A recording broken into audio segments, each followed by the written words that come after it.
में आती है। लेकिन अगर मैं दक्षिण भारत की बात करूं तो दक्षिण भारत में भी कुछ प्रमुख नदियां आती है, जिसमें एक नदी है गोदावरी। तो जो गोदावरी नदी है इसमें आपको क्या मिलेगा, तो प्राकृतिक गैस जो होती है उसके भंडार आपको देखने को मिलेंगे। और प्राकृतिक गैस के अलावा ये दक्षिण भारत की सबसे बड़ी नदी कहलाती है। दक्षिण भारत की गंगा इसे कहा जाता है, ठीक है, लंबाई के आधार पर। वैसे दक्षिण भारत की गंगा कावेरी नदी को कहा जाता है, ध्यान रखना। दक्षिण भारत की गंगा इसे लंबाई के आधार पर कहा जाता है, क्योंकि लंबाई जितनी इसकी अधिक है उतनी ही आपकी गंगा की, यानी कि उत्तर भारत के अंदर जो सबसे बड़ी है, ऐसे ही दक्षिण भारत के अंदर आपकी ये वाली नदी है। एक बार शेयर कर दे, लाइक कर दे, कमेंट कर दे।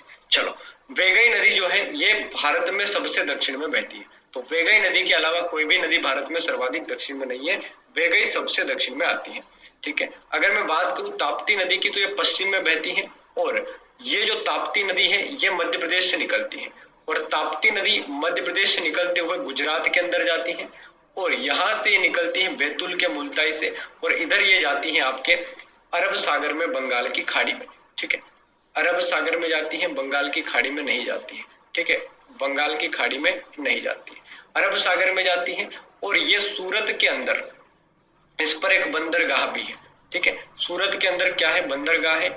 और गुजरात के अंदर इस पर एक क्या है सर, परियोजना है, जिसका नाम है उकाई परियोजना, ठीक है। तो उकाई परियोजना याद रखना, गुजरात के अंदर है। पूछे कौन सी नदी पर है तो बताना ताप्ती रिवर पर है, और ताप्ती रिवर पर ही वहां पर दो द्वीप मिलेंगे, यानी कि दो आपको आइलैंड मिलेंगे, जिनका नाम है आलिया बेट और खादिया बेट, ठीक है। आलिया बेट और खादिया बेट, ये क्या है, तो दो द्वीप है वहां पे, जो इस नदी के मुहाने पर आपको देखने को मिलते हैं, ताप्ती रिवर। और ताप्ती रिवर जो है वो किसके दक्षिण में आती है, तो ये आती है सतपुड़ा के दक्षिण में। यहाँ सतपुड़ा है, इसके ऊपर नर्मदा बहती है, और इसके बाद ताप्ती रिवर आती है। ध्यान रखना, बैतूल के मुल्ताई से निकलती है उकाई परियोजना।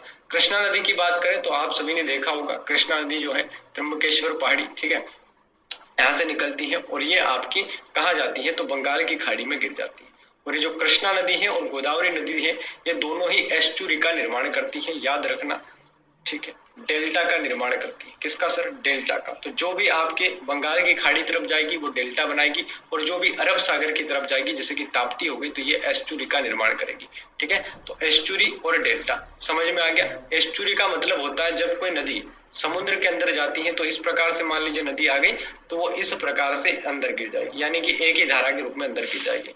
और अगर यही हम डेल्टा को समझे तो डेल्टा फैल के जाता है, ठीक है। तो पूरा इस प्रकार से जब नदियां बहती हैं तो वो डेल्टा कहलाता है। सबसे बड़ा डेल्टा होता है गंगा और ब्रह्मपुत्र का डेल्टा, जो पश्चिम बंगाल के अंदर आपका लगता है, और जो सर्वाधिक उसका लगभग 66% के आसपास जो भाग है वो आपका कहाँ लगता है, बांग्लादेश के अंदर लगता है, ठीक है, ध्यान रखना, जिसे हम सुंदरवन का डेल्टा कहते हैं, ठीक है। तो ताप्ती नदी पश्चिम की ओर बहती है और एस्चुरी का निर्माण करती है। कृष्णा नदी पर कल भी हमने देखा था, अलमाटी बांध कृष्णा नदी पर है, और नागा अर्जुन सागर भी कृष्णा नदी पर है। और गोदावरी नदी दक्षिण भारत की गंगा कहलाती है। भारत में वर्तमान में निर्वाचन आयुक्त कौन है, ठीक है, आप सबको पता होगा, भारत में एक निर्वाचन आयोग है, और ये जो निर्वाचन आयोग है इसका गठन हमने भाग 15 के अनुसार कर रखा है। भाग 15 के अनुसार आर्टिकल नंबर 324 से लगा के 329 तक हम निर्वाचन आयोग का प्रावधान करते हैं। निर्वाचन आयोग के अध्यक्ष के अलावा 2 सदस्य होते हैं, यानी कि टोटल नंबर ऑफ मेंबर कितने होते हैं, 3 होते हैं। पहले ये 1 हुआ करता था, बाद में 3 हुए, और फिर बाद में 1 हुआ और वापस से 3 हो गए, ठीक है। तो इसे हम क्या कहते हैं, chief election commission of India कहते हैं। क्या कहते हैं, chief election commissioner of India. और इनकी जो पावर्स होती है वो सुप्रीम कोर्ट के जज के बराबर होती है। जिस प्रकार से सुप्रीम कोर्ट के जज को हटाया जाता है, ठीक उसी प्रकार से चीफ इलेक्शन कमिश्नर को भी हटाया जा सकता है, ठीक है। तो बहुत पावरफुल संस्था है। और भारत में वर्तमान में जो निर्वाचन आयुक्त है वो कौन है सर, तो इसमें एक भी ऑप्शन नहीं है, ठीक है, इसमें एक भी ऑप्शन नहीं है। उनका नाम है सुशील चंद्रा। क्या है सर, सुशील चंद्रा, ध्यान रखना, उनका जो नाम है वो है सुशील चंद्रा। तो ये है भारत में वर्तमान में निर्वाचन आयोग। तो सर ये क्या है सारे, तो देखो गिरीश चंद्र मुर्मू केग है। क्या है, केग है, नियंत्रण एवं महालेखा परीक्षक। और ये जो केग है इनका संबंध भारत के संविधान के आर्टिकल नंबर 148 से है, और 149 में इनके कार्य बताए गए हैं कि केग क्या कार्य करेगा। तो 149 में कार्य है, 148 में केग का पद है। के वेणुगोपाल क्या है, तो ये है आपके AGI, attorney general of India, और एजीआई का जो पद है वो आर्टिकल नंबर 76 के अंतर्गत आता है, भारतीय संविधान के अंतर्गत। तुषार मेहता क्या है, तो ये सॉलिसिटर जनरल है। ठीक है, आप सबको पता होगा सॉलिसिटर जनरल का पद जो होता है वो संविधान में नहीं होता है ना, और ये किसकी हेल्प के लिए होता है, तो एजीआई की हेल्प के लिए होता है, यानी कि जो के वेणुगोपाल साहब है इनकी हेल्प के लिए तुषार मेहता साहब काम करते हैं, सॉलिसिटर जनरल इनको कहते हैं। और सॉलिसिटर जनरल के अलावा हमारे यहाँ पे अतिरिक्त सॉलिसिटर जनरल भी हो सकते हैं। भगवान लाल साहनी क्या है, तो ओबीसी आयोग के अध्यक्ष हैं ये, और आप सबको पता होगा ओबीसी आयोग वर्तमान में एक संवैधानिक संस्था है, और भारतीय संविधान के आर्टिकल नंबर 338 बी के अनुसार इसको स्थान मिला हुआ है। इनके लिए जो एक्ट आया था उस बिल की जो संख्या थी वो 123 थी, 123वां बिल था, और ये जब नंबर में कन्वर्ट हुआ था तो 102वां एक्ट बना था। ठीक है, तो 102वां एक्ट बना था, और सन 2018 के द्वारा इसको क्या मिला हुआ है सर, संवैधानिक दर्जा मिला हुआ है, और वर्तमान में भगवान लाल साहनी इसके अध्यक्ष हैं। इसके अलावा एक एससी आयोग भी होता है, एक एसटी आयोग भी होता है। एससी आयोग 338 के अंदर है, और एसटी आयोग 338 ए के अंदर है। तो ये भी आपसे अगर एग्जाम में पूछा जाए तो आप सभी इसका भी आंसर बताएं, क्योंकि ये दोनों भी संवैधानिक संस्था है। तो याद रखना, एससी, एसटी और ओबीसी तीनों ही संवैधानिक संस्था है। एक का गठन 338 के तहत पहले ही हो चुका है, उसके बाद एसटी को 2003-4 में मिला था, 338 ए जोड़ा गया, और बाद में 338 बी जोड़ दिया गया, 338 बी हो गया। ठीक है, ये संवैधानिक संस्था, अगर भविष्य में कोई संस्था ऐसी बनेगी फिर से किसी कास्ट को लेकर, तो उसको 338 सी के अंदर जगह दी जाएगी। ठीक है, अगले प्रश्न की बात करते हैं, संघ सूची का विषय इनमें से कौन सा है। ठीक है सर, चलिए, हाँ, संघ सूची का विषय इनमें से कौन सा है, फटाफट से लाइक कर दे, एक बार शेयर भी कर दें। संघ सूची का विषय इनमें से कौन सा है, जनगणना, डाक, संचार या फिर वायु परिवहन। बहुत अच्छा प्रश्न है, हाँ वेरी गुड, यशवंत चौरसिया जी 338 बी के अंदर दे रखा है। ठीक है, वेरी गुड, अच्छे से। चलिए, संघ सूची का विषय क्या है सर, जनगणना, डाक, संचार या वायु परिवहन। आप देखोगे ये जो सारे के सारे ये सभी संघ सूची के ही विषय है। ठीक है, सारे के सारे संघ सूची के ही विषय है। आप देखोगे जनगणना तो ये गृह मंत्रालय के अधीन होती है ना, जनगणना जो होती है वो गृह मंत्रालय करवाता है, तो गृह मंत्रालय के अधीन होती है जनगणना।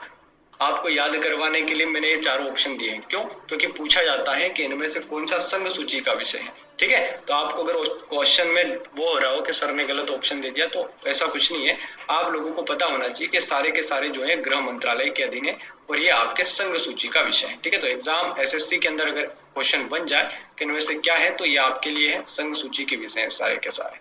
ठीक है, तो पूछा जाए तो बता देना, सारे के सारे जो विषय हैं वो संघ सूची के विषय, क्योंकि यही बार बार पूछा जाता है। और एक फेमस पूछा जाता है पंचायत राज, ये याद कर लेना, ये राज्य सूची का है।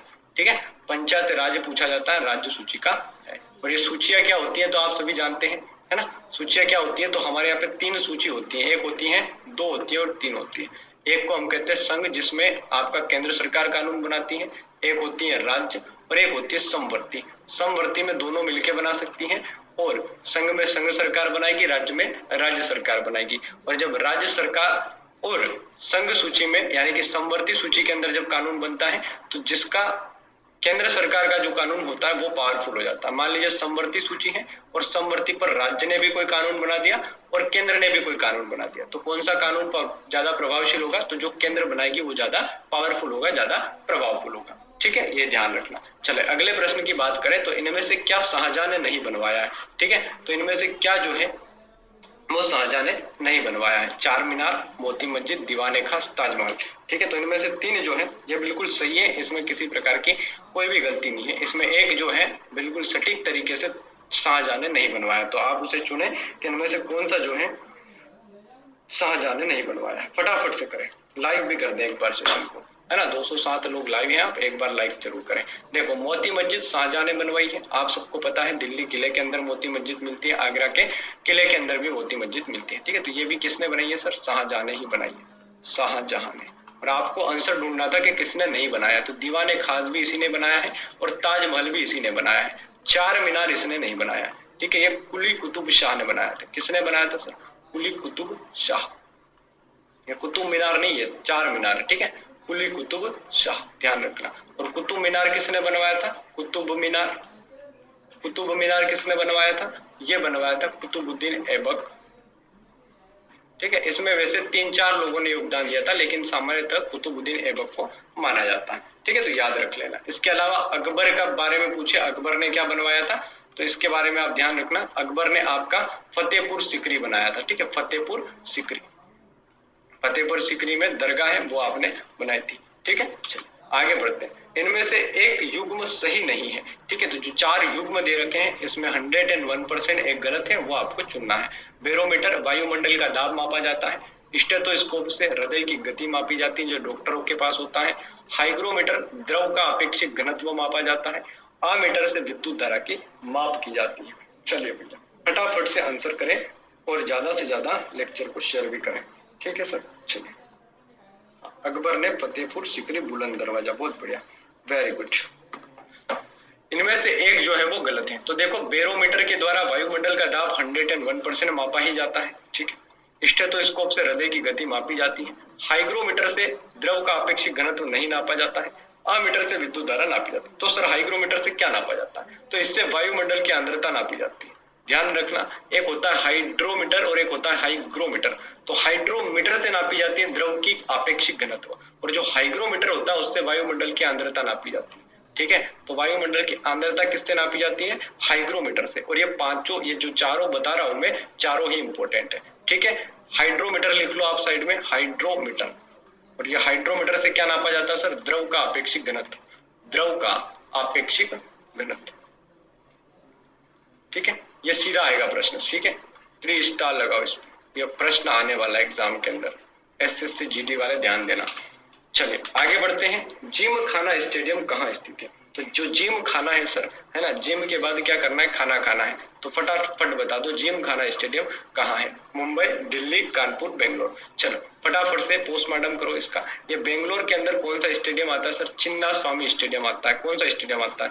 चिन्ना स्वामी स्टेडियम आता है, चिन्ना स्वामी स्टेडियम। बेंगलोर को और क्या कहा जाता है? तो बेंगलोर को आप सभी जानते हैं सिलिकॉन वैली ऑफ इंडिया कहा जाता है। क्या कहा जाता है? सिलिकॉन वैली ऑफ इंडिया, ठीक है। और किसका मुख्यालय यहाँ पर है? इसरो का मुख्यालय भी यहीं पे है ना, इसरो का मुख्यालय। और आपका और क्या बनता है यहाँ पे? तो आपका जो ईवीएम होता है ना, ईवीएम, वो यही बनता है, ठीक है। ईवीएम यहीं पे बनता है। चलिए, तो इसरो के बारे में ध्यान रखेंगे, बेंगलोर के बारे में ध्यान रखेंगे। बेंगलोर आता है कर्नाटक में, और कर्नाटक के अंदर होता है सर सोना। कौन सी खदान? तो याद कर लो, वो भी पूछा जाए कभी, तो कोलार खदान में होता है सोना, ठीक है। और यहाँ पे खेती होती है, किसकी खेती होती है? तो सूरजमुखी की खेती होती है, सूरजमुखी, है ना। तो सूरजमुखी के सर्वाधिक उत्पादन कहाँ होता है? आपके कर्नाटक राज्य के अंदर होता है। और कर्नाटक राज्य में भाषा कौन सी बोली जाएगी? तो कन्नड़ बोली जाती है ना, कन्नड़ बोली जाती है कर्नाटक के अंदर, बेंगलोर के अंदर, ठीक है। याद रखना, आगे देखेंगे इसके बारे में और कुछ। ये जो जिम खाना स्टेडियम है, ये मुंबई के अंदर आता है। जिम खाना स्टेडियम कहाँ आता है? मुंबई के अंदर आता है। और यहीं पे एक और स्टेडियम भी आता है जिसे हम कहते हैं वानखेड़े स्टेडियम, वानखेड़े स्टेडियम। और एक आता है छत्रपति शिवाजी स्टेडियम, ठीक है, छत्रपति शिवाजी स्टेडियम, ठीक है। दिल्ली के अंदर आता है सर अरुण जेटली स्टेडियम, फिरोजशाह कोटला जिसे कहा जाता है, फिरोजशाह कोटला, ठीक है। तो फिरोजशाह कोटला था पहले ये, अब अरुण जेटली स्टेडियम हो गया, फिरोजशाह कोटला। यहाँ पे एक बार मैच रद्द भी हो गया था, आप सबको पता होगा। ये पूछा गया था एक बार प्रश्न, कैसा कौन सा स्टेडियम है जिसमें खराब पिच की वजह से मैच रद्द हुआ था? तो ये यही स्टेडियम है सर, श्रीलंका के साथ मेरे ख्याल से मैच था। कानपुर के अंदर आपका ग्रीन पार्क स्टेडियम है, ग्रीन पार्क स्टेडियम का है, कानपुर के अंदर है। कोलकाता का स्टेडियम पूछे तो बता देना, कोलकाता के अंदर भी एक स्टेडियम आता है जिसका नाम है ईडन गार्डन। क्या है सर? ईडन गार्डन है। और हमारे इंदौर में कौन सा है? तो होलकर स्टेडियम है और नेहरू स्टेडियम, ठीक है। होलकर स्टेडियम और नेहरू स्टेडियम हमारे इंदौर के अंदर है, और पूछा जाएगा अगर मध्य प्रदेश से प्रश्न आया तो, ठीक है। उसके अलावा इंदौर की अगर मैं बात करूं तो यहाँ पर आपका सबसे बड़ा इंडोर स्टेडियम भी है, ठीक है। तो सबसे बड़ा इंडोर स्टेडियम, इंदौर नहीं, इंडोर स्टेडियम का है, इंदौर के अंदर है, ठीक है। इंडोर का मतलब होता है जो घर के अंदर गेम खेले जाते हैं उनके लिए जो स्टेडियम है, ठीक है। तो कानपुर का यहाँ अपना ग्रीन पार्क स्टेडियम। पुणे के अंदर भी एक स्टेडियम है जो बहुत प्रसिद्ध है, तो पुणे का अगर पूछे तो सुबोत्रो स्टेडियम, सुबोत्रो जो सारा है उनके नाम से स्टेडियम है, सुबोत्रो सहारा स्टेडियम, ये आपका पुणे के अंदर है। ठीक है, इसको ध्यान रखना, पुणे के अंदर ये स्टेडियम आता है। बाखड़ा नागल बांध किस नदी पर आएगा? व्यास नदी पर, चेनाब नदी पर, सतलज नदी पर या फिर भागीरथी नदी पर? बाखड़ा नागल बांध किस पर आता है सर? फटाफट से आंसर करें। वेरी गुड, हाँ, फर्स्ट डे नाइट मैच हुआ था इसमें। चलिए, सॉल्ट लेक कोलकाता के अंदर है ना। भारत का सबसे बड़ा स्टेडियम कौन सा है? तो मोदी स्टेडियम है। कहां पर है ये? गुजरात के अंदर। ठीक है, नरेंद्र मोदी स्टेडियम गुजरात के गांधीनगर में है ना, जो पहले सरदार पटेल के नाम से था। चलिए, बांखड़ा नागल बांध किस नदी पर है? तो व्यास नदी पर, चेनाब नदी पर, सतलुज नदी पर, भागीरथी नदी पर। तो इसका जो आंसर होगा वो होगा सतलुज नदी पर। व्यास नदी पर है पोंग डैम, याद रखना, पोंग डैम। चेनाब नदी पर है आपका, चेनाब नदी पर दुलहस्ती, ठीक है, दुलहस्ती बांध या परियोजना। भागीरथी नदी पर है टिहरी बांध, जो सबसे ऊंचा है। ठीक है, इसको ध्यान रखना। और यहाँ पे एक देवप्रयाग आता है, देवप्रयाग है ना, उस स्थान का नाम जहां पे आपकी भागीरथी और कौन मिलेगी? मंदाकिनी मिलेगी। ठीक है, मंदाकिनी, ये पूछा जाता है। एक होता है रुद्रप्रयाग, वहां पे मंदाकिनी और अलकनंदा मिलती है। ठीक है, तो लिख लो, रुद्रप्रयाग में क्या मिलेगा? ये भी पूछा जाएगा बार बार एग्जाम के अंदर, मंदाकिनी और अलकनंदा।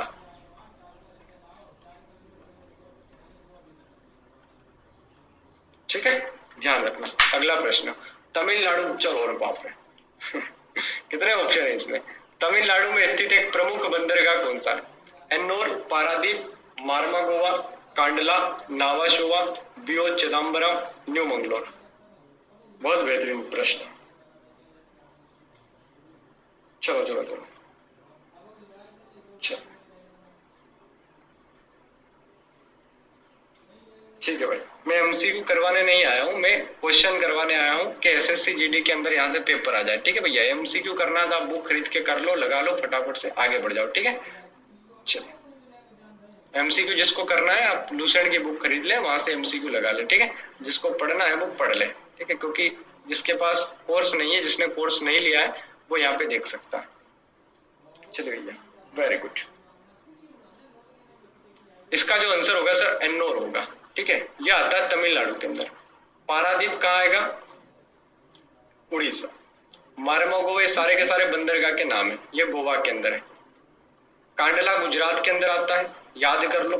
और मैं सही बोल रहा हूँ, जो प्रश्न लेके आता हूँ 101% उसके परीक्षा में आने के 101% चांस होते हैं। ठीक है, ये बात आपको एग्जाम देने के बाद पता चलेगी, नहीं तो आप पूछ लेना अपने मित्रों से जिन्होंने अभी एग्जाम दिया है और जो सिलेक्ट हुए हैं। ठीक है, पूछ लेना। ठीक है, आपके किसी मित्र का एमपीपीएससी हुआ होगा, आपके किसी मित्र का जेल प्रेरी भी हुआ होगा, उनको पूछ लेना अभी जिन्होंने जेल प्रेरी का फिजिकल जो देने वाले हैं या हो गया होगा। ठीक है, तो नावाशोवा ये मुंबई के अंदर है। ठीक है, ये बियो चिदम्बरम तमिलनाडु के अंदर आता है। न्यू मंगलोर कर्नाटक के अंदर आता है। कहाँ आता दोस्त? कर्नाटक के अंदर। ये सारे के सारे भारत के बंदरगाह हैं, और ये जो बंदरगाह है ये बहुत फेमस है। ठीक है, बहुत फेमस बंदरगाह है जो एग्जाम में सीधे सीधे आई है। ठीक है, एन्नोर जो होता है तमिलनाडु के अंदर आता है, लिख लेना इसको। भारत में टोटल बंदरगाह कितने हैं? तो 12 बड़े बंदरगाह भारत के अंदर है ना, तो इनके बारे में प्रश्न एग्जाम के अंदर आता है। 12 बड़े बंदरगाह भारत के अंदर है, और ये सारे के सारे बंदरगाह बहुत फेमस है। चलो, गूगल के संस्थापक कौन है? Sachin, Binny Bansal, Jack Dorsey, Steve Chen, George Worley, Jeff Bezos. फटाफट से आंसर करें। चलिए,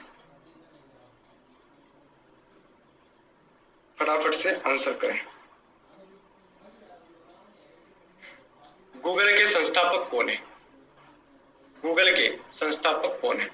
तो गूगल के संस्थापक आप सभी जानते हो यार, है ना। चलो, सचिन बंसल, बिनी बंसल। फ्लिपकार्ट किसका सर? फ्लिपकार्ट है भैया इनका। कब स्थापित हुआ था? 2007 में स्थापित हुआ था। ठीक है, फ्लिपकार्ट किसका? सचिन बंसल, बिनी बंसल का। अमेजन वर्ल्ड का सबसे बड़ा ये मार्केट है। ठीक है, जिसे हम क्या कहते हैं? मार्केट प्लेस कहते हैं। और भारत का सबसे बड़ा फ्लिपकार्ट है। ठीक है, अमेजन सबसे बड़ा है। 1995 के अंदर इसकी स्थापना होती है। ठीक है, तो गूगल के जो संस्थापक है डोर्सी, ठीक है, इसको याद रखना। और आपके जो स्टीव चेन और टार्ड हुर्ले जो है ये किसके हैं आप मुझे बताओगे, ठीक है। चलो, भारत में सर्वाधिक रोजगार वाला उद्योग कौन सा है? एल्यूमिनियम उद्योग, कागज उद्योग, लकड़ी उद्योग या फिर कपड़ा उद्योग? चलो, भारत में सर्वाधिक एल्यूमिनियम वाला उद्योग कौन सा है? चलिए,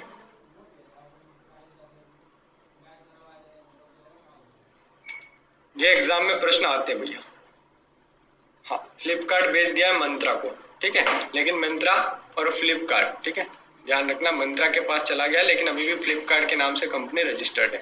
भारत में सर्वाधिक रोजगार वाला जो क्षेत्र है वो कौन सा है? तो वो है आपका कपड़ा उद्योग, ठीक है। कपड़ा उद्योग जो है इसमें सर्वाधिक रोजगार दिया जाता है, ठीक है, सर्वाधिक रोजगार दिया जाता है कपड़ा उद्योग के अंदर, ये आपको ध्यान रखना है। सबसे पहले जो आपका कपड़ा उद्योग था या सूती कपड़ा उद्योग था वो कहाँ पे लगा था?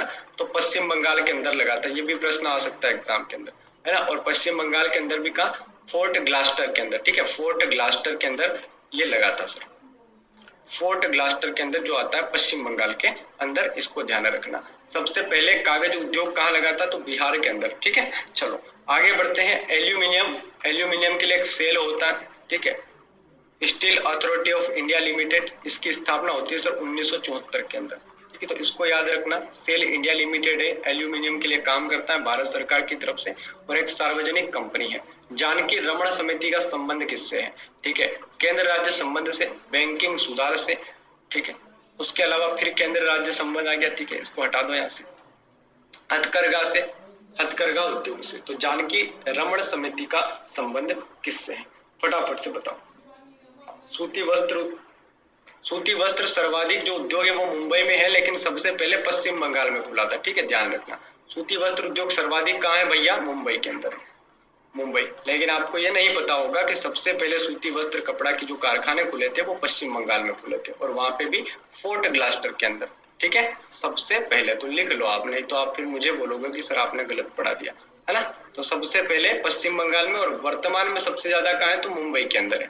चलो, जानकी रमन समिति का संबंध किससे है? तो प्रतिभूति घोटाले से है। किससे है? प्रतिभूति घोटाले से। प्रतिभूति घोटाले से इसका संबंध है। ये कमेटी प्रतिभूति घोटाले के लिए बनाई गई थी।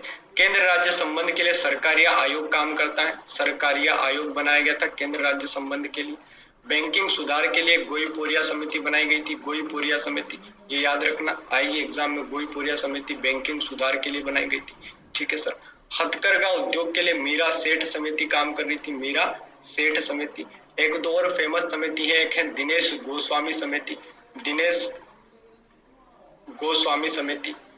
और ये जो दिनेश गोस्वामी समिति है चुनाव सुधार से संबंधित है, ठीक है, चुनाव में सुधार करवाने के लिए संबंधित है दिनेश गोस्वामी समिति, ठीक है सर। इसके अलावा भी चुनाव सुधार से संबंधित बहुत सारी समितियां हैं। चुनाव सुधार से संबंधित सेशन कमेटी आती है ना, इसको ध्यान रखना, सेशन कमेटी।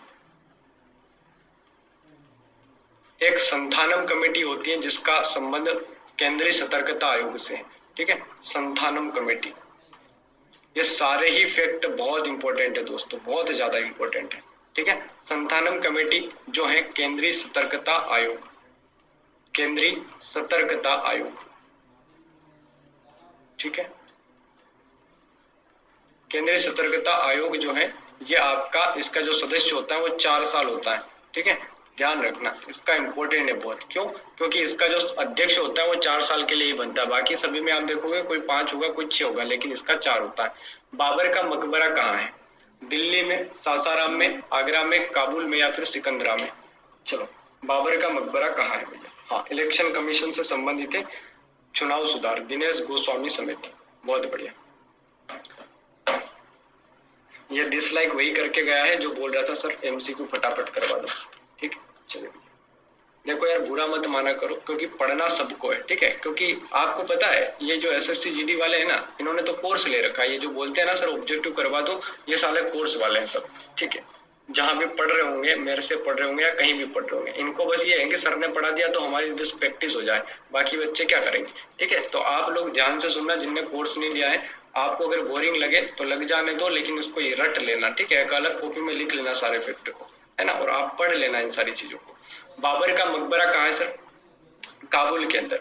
दिल्ली के अंदर किसका मकबरा है? सासाराम के अंदर शेरशाह का है, शेरशाह सूरी, शेरशाह सूरी का मकबरा है सासाराम के अंदर।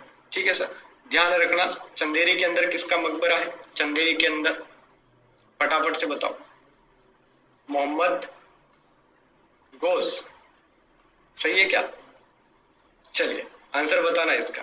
ठीक है, ये मकबरा जो चंदेरी के अंदर है, ये क्या मैंने सही लिखा है या गलत लिखा है?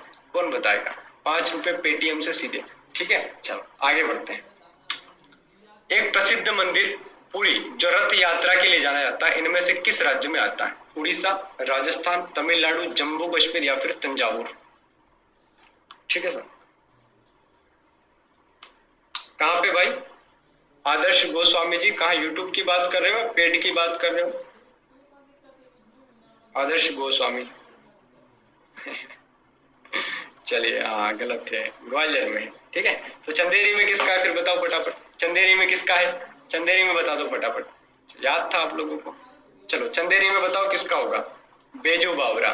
ठीक है, चलो। एक प्रसिद्ध पुरी का जो मंदिर है वो कहाँ आएगा? उड़ीसा के अंदर आता है भैया, उड़ीसा के अंदर आता है। जो पुरी की जगन्नाथ यात्रा होती है, जगन्नाथ रथ यात्रा जो होती है वो पुरी में होती है और ये आता है उड़ीसा के अंदर। यहीं पे आपका क्या है? ब्लैक पेगोडा है, ब्लैक पेगोडा, जिसे हम क्या कहते हैं? सूर्य मंदिर। ठीक है, सूर्य मंदिर, नरसिंह देव।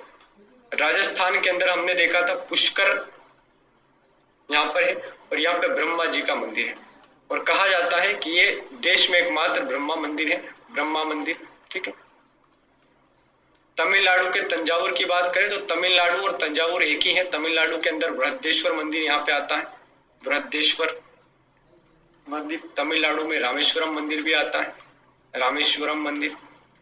सारे मंदिर पूछे जाते हैं। ठीक है, जम्मू कश्मीर के अंदर अमरनाथ आता है, अमरनाथ, है ना?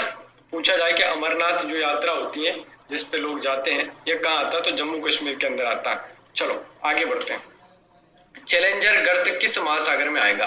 हिंद महासागर, प्रशांत महासागर, दक्षिण चीन सागर या इनमें से कोई नहीं? फटाफट से आंसर करें। 100% वैक्सीन सिटी भुवनेश्वर। नमस्ते भाई, संकल्प अकेडमी। चलिए, गुलमर्ग, सोनमर्ग सारे जम्मू कश्मीर में। चलो, हिंद महासागर, प्रशांत महासागर, दक्षिण चीन सागर। देखो, जो आपका प्रशांत महासागर ही है, सबसे बड़ा क्या है? महासागर है। पहली बात तो यही हो गई, महासागर है। यहाँ पे प्रशांत महासागर के अंदर एक रिंग ऑफ फायर है। क्या है?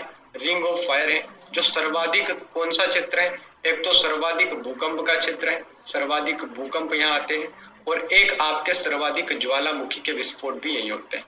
तो आपसे अगर पूछे कि भैया रिंग ऑफ फायर क्या है, तो बताना कि सर्वाधिक भूकंप वाला क्षेत्र और सर्वाधिक ज्वालामुखी वाला क्षेत्र जो आपका रिंग ऑफ फायर कहलाता है। क्यों? क्योंकि यहाँ पे दो बड़ी प्लेटों का विनाशी किनारा है। ठीक है, विनाशी किनारा हमने भूगोल के अंदर समझा है। ठीक है, तो ये आपको ध्यान रखना है। चलिए, तो प्रशांत महासागर, ठीक है, प्रशांत के अंदर या हिंद में कर दिया, प्रशांत महासागर के अंदर है। और चैलेंजर गर्त क्या है? तो समुद्र के अंदर वो भाग जो सर्वाधिक नीचे है ना, इस प्रकार से ये जो नीचे वाला भाग